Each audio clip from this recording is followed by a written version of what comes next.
Hello दोस्तों, स्वागत है आप सबका मेरे यूट्यूब चैनल पे। और मैं इस मांगा का चैप्टर 3 लेके आ चुकी हूँ। तो चैप्टर की शुरुआत वहीं से होती है जहाँ पे है ना, लिया न्यू सेंजन से पूछता है कि तुम्हारा आध्यात्मिक जानवर कौन सा है। तब है ना, सेंजन कहता है कि मुझे इसे तुम्हें क्यों दिखाना चाहिए। तब लिया न्यू को अचानक से कुछ होता है और उसके सर में बहुत ज़्यादा दर्द होने लगता है और वो अपने सर को पकड़ते हुए कहता है आउच। तब उनके दरवाजे को कोई खोलता है, मतलब कि ओपन करता है, और वो अंदर आता है और वो कहता है कि टीम डस आप तैयार है। तब लिया न्यू जैसे ठीक होना है ऐसे हंसते हुए कहता है कि हाँ, हम पूरी तरह से तैयार है। और सेंजन से कहता है कि आइए चले, हम है ना इस राउंड में जीतेंगे, हम विजेता बनेंगे, पहले स्थान पे आएंगे। तब सेंजन है ना लियान्यू की तरफ देखते हुए लियान्यू से कहता है कि आपको सच में अपने सिर की जांच कराने की आवश्यकता है, मतलब की ज़रूरत है। तब लियान्यू सेंजन की बात को टालते हुए कहता है कि हाँ हाँ, आप किस बारे में बात कर रहे हैं, मुझे नहीं पता। तभी वहाँ पे जो व्यक्ति आया था, मैं इसे स्टाफ कहूँगी, तो तभी जहाँ वहाँ पे जो गेम का स्टाफ आया था ना, वो कहता है कि उससे पहले मुझे आप अपना स्टूडेंट नंबर दीजिए, मुझे यहाँ पे रजिस्टर करना होगा। तब लियान्यू अपना स्टूडेंट नंबर देता है, वो होता है 2081, यानी कि 2081। तब सेंजन को ये नंबर सुनने के बाद कुछ याद आता है और वो है ना लियान्यू और उस स्टाफ की तरफ देखते हुए अपने मन में सोचता है कि मुझे अभी अभी याद आया कि इस स्टोरी में खलनायक का रोल, यानी कि विलन का कोड नेम भी डार्क सेंट्रल, यानी कि अंधेरा सेंट्रल 1802, यानी कि 1802 था। और सेंजन है ना लियान्यू को इमेजिन करके सोचता है कि क्या वो अंधेरा सेंट्रल हो सकता है। वो तो अत्यधिक, यानी कि बहुत ही ज़्यादा शक्तिशाली था, उसे किसी गाइड की ज़रूरत नहीं थी और वो बहुत ही ज़्यादा पावरफुल था। और फिर वो है ना उस डार्क सेंट्रल, यानी कि अंधेरे सेंट्रल के बारे में कुछ बातें बताता है, मतलब अपने मन में सोचता है कि मेन सेंट्रल और ज़्यादातर सेंट्रल है ना जेल के अंदर थे, मतलब कि जिन्होंने बहुत ज़्यादा बुरे काम किए ना, वो सारे जेल के अंदर थे। और उनमें से 1802, यानी कि डार्क सेंट्रल, वो सिर्फ नायक के खिलाफ नहीं गया, बल्कि उसने सारी दुनिया को ललकारा।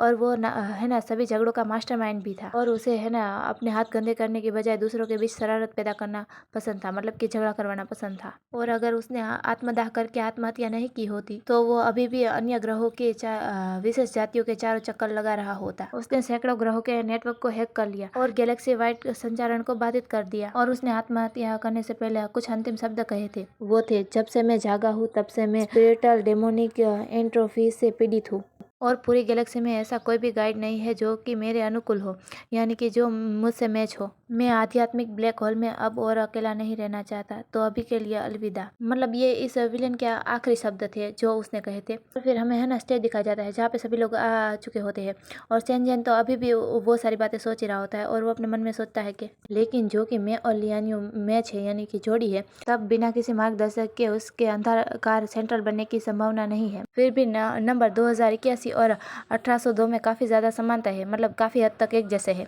ये सारी बातें सेंजन अपने मन में सोच रहा होता है। तब है ना उसके पीछे से लियान्यू आता है और वो उसकी तरफ देखता है कि सेंजन अपने विचार में खोया है। तो वो है ना अचानक से लियान्यू के सामने आ जाता है और है ना उसके आंखों में देख के कहता है कि आपकी आंखें बिल्कुल सागर की तरह खूबसूरत है, क्या आपका आंतरिक प्राणी एक समुद्री प्राणी हो सकता है। और स्माइल करते हुए कहता है कि क्या ये एक डॉल्फिन हो सकती है, या फिर जेलीफिश, या फिर शायद से तारा मछली। तब सेंजन कहता है कि क्या तुम चुप करोगे, मैं सुन नहीं सकता कि गेम के नियम क्या है। तब हमें होस्ट को दिखाया जाता है जो है ना गेम के नियम बता रहा होता है। तो होस्ट कहता है कि गेम की शुरुआत में गाइड और सेंट्रल दोनों की इंद्रियां अस्पष्ट हो जाएगी, मतलब कि उनकी शक्तियां थोड़ी देर के लिए गायब हो जाएगी। और कहता है कि वो आसानी से किसी भी कमरे में प्रवेश कर सकते हैं, मतलब क्या जा सकते हैं। और हमें ना एक मैप दिखाया जाता है और होस्ट कह रहा होता है कि 50 कमरों के बीच छत पर 25 बेंच बेहतरीन ढंग से रखे गए हैं और हमें बेंच दिखाया जाता है। और होस्ट कह रहा होता है कि प्रत्येक बेंच, यानी कि सभी बेंच अग्नि टीम, यानी कि अकेले ढूंढने वाले के लिए 2 अंक के बराबर और अन्य टीमों के लिए 1 अंक। कुल मिलाकर सबसे ज्यादा अंक ढूंढने वाली टीम इस गेम की विजेता होगी, मतलब कि वो इस खेल को जीतेगी। तब हम सेंजन को देखते हैं जो है ना होस्ट की बातें बड़े गौर से सुन रहा होता है और होस्ट कह रहा होता है कि खिलाड़ी अपने प्रतिद्वंदी की नंबर प्लेट छीनकर उनके सभी बैच अपनी टैली में स्थानांतरित कर सकता है, मतलब कि उनके सभी बैच ले सकता है। और जिस है ना टीम की नंबर प्लेट छीन जाएगी उसे 10 मिनट के लिए रोक दिया जाएगा।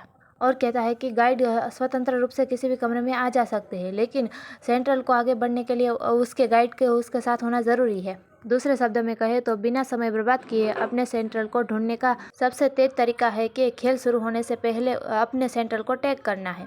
टैग करने का मतलब शायद से मार्क करना जैसा कुछ है, मार्किंग होती है ना, उस टाइप का कुछ है। फिर हम देखते हैं कि होस्ट की ये बात सुनने के बाद है ना सेंजन लियान्यू की तरफ देख रहा होता है और लियान्यू भी सेंजन की तरफ देख रहा होता है और लियान्यू कहता है कि एक बार मुझे टैग करने के बाद आप मेरी भावनाएं और मेरी स्थिति के बारे में समझ सकेंगे। मैं अपनी शारीरिक ताकत की वजह से इस गेम में आसानी से जीत सकता हूँ।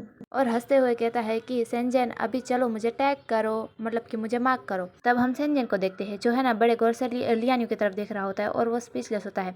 और फिर है ना वो अपने चेहरे को टर्न करता है, मतलब कि अपने फेस को दूसरी ओर घुमाता है और कहता है कि आपके सपनों में। तब सेंजन और लियान्यू को है ना ऐसे होस्ट देखता है तो होस्ट कहता है कि टीम 10 अगर आप एक दूसरे को टैग न करने पर जोर दे रहे हैं तो खेल में संभवतः आपको नुकसान हो सकता है। तब हम सेंजन को देखते हैं और सेंजन अपने मन में सोच रहा होता है कि नॉवल की स्टोरी के अकॉर्डिंग मैं इस खेल को हार गया था, लेकिन इस बार परिणाम अलग होगा, मतलब कि मैं जीतूंगा।